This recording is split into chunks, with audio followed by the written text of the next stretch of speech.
Channel की तरफ से मैं हूं काजी राशिद हयात।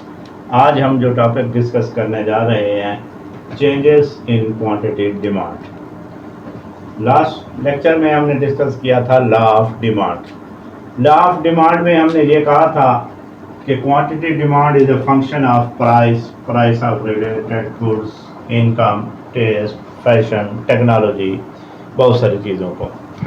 तो उसमें ये हमने डिस्कस किया था कि लॉ ऑफ डिमांड क्या कहता है कि when price of a commodity increase, demand will be decrease and vice versa, other thing remaining the same. और other thing remaining the same क्या थी?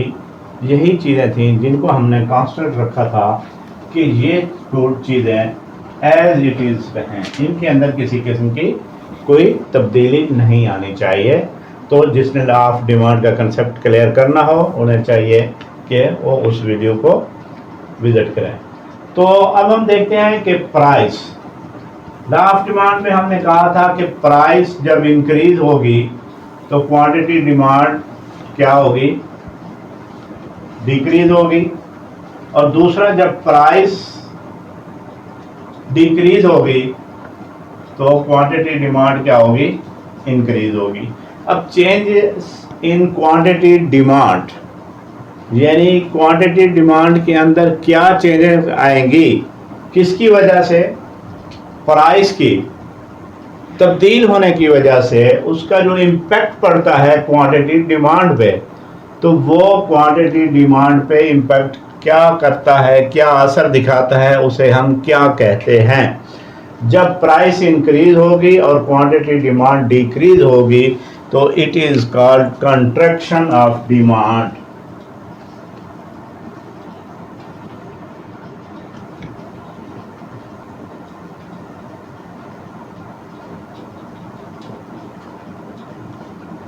And when price decreases, quantity demand will be increased, then it is called expansion या extension भी इसे कहते हैं of demand. तो ये क्वेश्चन आता है अक्सर, contraction and expansion of demand क्या है? यानी तलब का फैलना और सिकुड़ना। तलब किस वक्त फैलती है, किस वक्त सिकुड़ती है, यानी कम या ज़्यादा किस वक्त होती है तलब। अब अगर हम इसको एक शेड्यूल के जरिए ज़ाहिर करें, यानी प्राइस और क्वांटिटी डिमांड को हम लेते हैं। सपोज हम करते हैं प्राइस हमारे पास 1 to 3 है और इसके मुकाबले में जो क्वांटिटी डिमांड है वो हम कहते हैं कि 20 है, 15 है और 10 है। इसी को अगर हम रिप्रेजेंट करें डायग्राम के ज़रिए, चाहे वो आपसे डायग्राम मांगे या ना मांगे, अगर वो जस्ट ये पूछता है कि कंट्रैक्शन और एक्सपेंशन ऑफ डिमांड किसे कहते हैं या इन दोनों के दरमियान क्या डिफरेंस है, तो इसको आपने एलाबोरेट करने के बाद शेड्यूल और डायग्राम से भी ज़ाहिर करना है।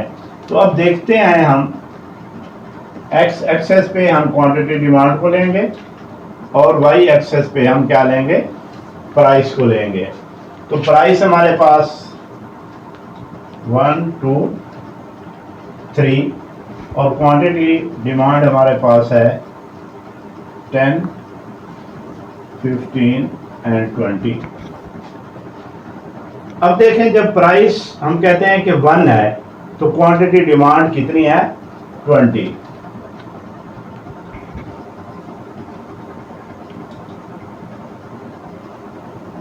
प्राइस जब इंक्रीज हुई 2 पे चली गई तो क्वांटिटी डिमांड कितनी है? 20 से कम होकर 15 पे आ गई।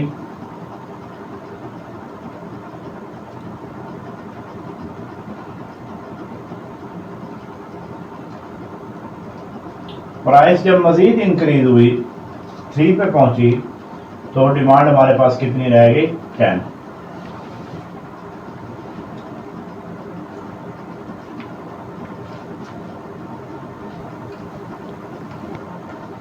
अब ये डी एक कर्व हमारे पास डिमांड का आ गया। तो अब हम इसमें देखते हैं कि कंट्रैक्शन और एक्सपेंशन किस वक्त हो रही है। हमने क्या कहा कि जब प्राइस इंक्रीज होगी क्वांटिटी डिमांड क्या होगी, डिक्रीज होगी।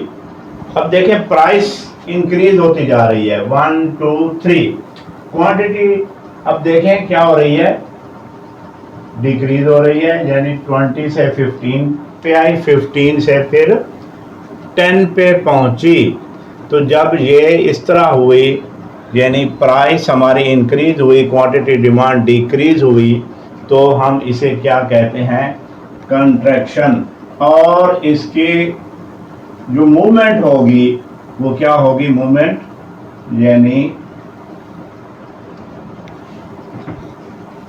अपवर्ड होगी। मूवमेंट हमारी क्या होगी, उस वक्त अपवर्ड होगी। तो ये हमारा कहलाएगा कंट्रैक्शन।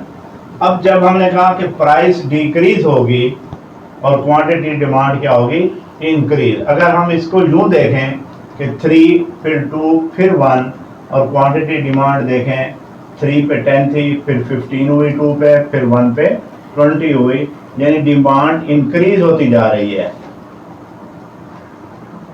जब प्राइस डिक्रीज हुई डिमांड इंक्रीज हुई, तो उस वक्त क्या होता है कि ये जो हमारा कर्व होता है ये डाउनवर्ड होता है।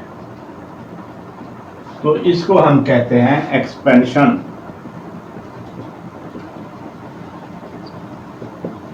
अब देखें डिमांड का कर्व वही सेम है, यानी डिमांड का कर्व उसमें किसी किस्म की चेंजेस नहीं आई, जस्ट हमने मूवमेंट उसकी देखी है, यानी मूवमेंट अलोंग कर्व, कर्व के साथ हमने मूवमेंट देखी है। तो जब कर्व के साथ हम मूवमेंट देखेंगे तो इसको हम कहते हैं चेंजेस इन क्वांटिटी डिमांड। एक होता कंसेप्ट होता है चेंजेस इन डिमांड, उसमें जो डिमांड कर्व होता है वो शिफ्ट होता है, या वो अपवर्ड हो जाता है या डाउनवर्ड, यानी राइटवर्ड या लेफ्टवर्ड। तो इसमें इसकी जो मूवमेंट होगी यानी अप टू डाउन या डाउन टू अप, इसमें आपने यहाँ पे मेंशन करना है कि कंट्रैक्शन किस वक्त होगी और एक्सपेंशन किस वक्त होगी। तो ये जो कंसेप्ट है चेंजेस इन क्वांटिटी डिमांड कहलाता है। तो नेक्स्ट हम इंशाल्लाह देखेंगे कि चेंजेस इन डिमांड क्या होता है और इन दोनों के दरमियान क्या डिफरेंस होता है। तो आपसे रिक्वेस्ट है कि चैनल को सब्सक्राइब करें, लाइक और शेयर करना ना भूलिएगा। अल्लाह हाफ़िज़।